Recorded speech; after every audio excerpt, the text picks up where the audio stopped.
মুক্তিত নিস্পৃহ জিতু হেহি ভকত কনমু ৰকময় মঘু ভকতি সমস্ত মস্ত কমনি নিজ ভকতৰ বৈশ্য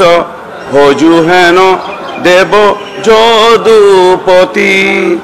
যাৰ ৰাম কৃষ্ণ নমো হে প্ৰভু যাৰ ৰাম কৃষ্ণ নমো। মই এই প্ৰাৰ্থনাৰে মই পুনৰবাৰ মাননীয় মুখ্যমন্ত্ৰী ডক্টৰ হেমন্ত বিশ্ব শৰ্মা ডাঙৰীয়া আৰু মাননীয় আমাৰ দলৰ সভাপতি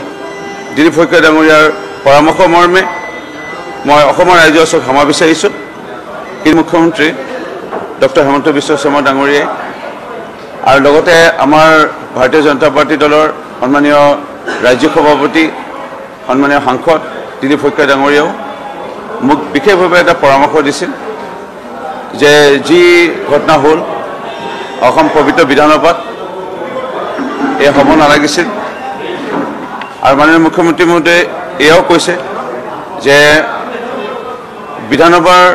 যিকোনো সদস্যই নিজ সমষ্টিৰ লৈ বক্তব্য ৰখাৰ সুবিধা লাভ কৰিব লাগে আৰু এই বক্তব্যৰ মাজত মুখ্যমন্ত্ৰীলে বা মন্ত্ৰীলে কোনোবা যিকোনো বিধায়কে বিভিন্ন বিষয়ত যদি সন্তুষ্ট নহয় মাজত উঠি পেলাই অসন্তুষ্টি প্ৰকাশ কৰিব পাৰে, কিন্তু বিধায়ক বক্তব্য ৰাখোঁতে সাধাৰণতে আন এজন বিধায়কে বাধা দিব নালাগে আৰু এয়া প্ৰকৃতত এয়াই হ'ব লাগিছিল। আৰু এটা দুৰ্ভাগ্যজনক ঘটনা হ'ল আৰু য'ত মই উঠি যাব নালাগিছিল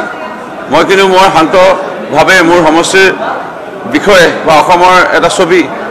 যি মোৰ দৃষ্টিত সত্য যেন অনুভৱ মই কৰি মই সেয়াহে উপস্থাপন কৰি গৈ আছিলোঁ আৰু 10 মিনিটৰ সময়ত 7 মিনিট কিমান ছেকেণ্ডলৈকে মই সুন্দৰভাৱে বক্তব্য ৰাখিছিলোঁ আৰু মাজত ইণ্টাৰাপ্ট যেতিয়া কৰিছিলে কেইজন বিৰোধী বিধায়কে তেতিয়া মই উঠি গৈছিলোঁ যিটো মই যাব নালাগিছিল। পুনৰবাৰ মই মাননীয় মুখ্যমন্ত্ৰী ডক্টৰ হেমন্ত বিশ্ব শৰ্মা ডাঙৰীয়া আৰু আমাৰ দলৰ সভাপতি দিলীপ শইকীয়া ডাঙৰীয়াৰ পৰামৰ্শ মৰ্মে সদনৰ ভিতৰতে সময় বিচৰাৰ লগতে পুনৰবাৰ অসমৰ ৰাইজৰ ওচৰত মই ক্ষমা প্ৰাৰ্থনা বিচাৰিলোঁ যে মই উঠি যাব নালাগিছিল, এনে ঘটনা হ'ব নালাগিছিল আৰু মই দুনাইটো মই নকৰোঁ, কিন্তু আহ্বান থাকিল আপোনালোকৰ মাধ্যমেৰে যে মুখ্যমন্ত্ৰী বা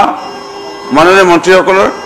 যদি কোনো কথা সন্তুষ্ট নহয়, কোনো বিধায়কে তেওঁলোকৰ মাজত ইণ্টাৰাপ্ট কৰাটো বেলেগ কথা, কিন্তু বিধায়কে বিধায়কৰ মাজত ইণ্টাৰাপ্ট কৰিব নালাগে। অত্যন্ত মই কাকো ইণ্টাৰাপ্ট নকৰোঁ, মোৰ মাজত কোনো যেন বাধা নিদিয়ে বা ইণ্টাৰাপ্ট নকৰে, সেয়া এটা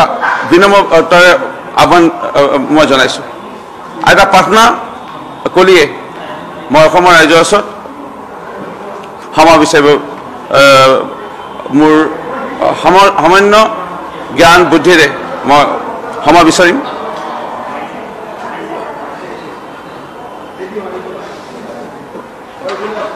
মুক্তিত নিস্পৃহ জিতু হেহি ভকত কনমু ৰকময় মঘু ভকতি সমস্ত মস্ত কমনি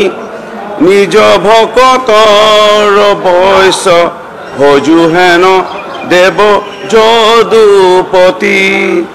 যাৰ ৰাম কৃষ্ণ নমো হে প্ৰভু যাৰ ৰাম কৃষ্ণ নমো। মই এই প্ৰাৰ্থনাৰে মই পুনৰবাৰ মাননীয় মুখ্যমন্ত্ৰী ডক্টৰ হেমন্ত বিশ্ব শৰ্মা ডাঙৰীয়া আৰু মাননীয় আমাৰ দলৰ সভাপতি দিলীপ শইকীয়া ডাঙৰীয়াৰ পৰামৰ্শ মৰ্মে মই অসমৰ ৰাইজৰ ওচৰত ক্ষমা বিচাৰিছোঁ। কিন্তু মোৰ বহুত দুখ লাগিল উক্ত দিনা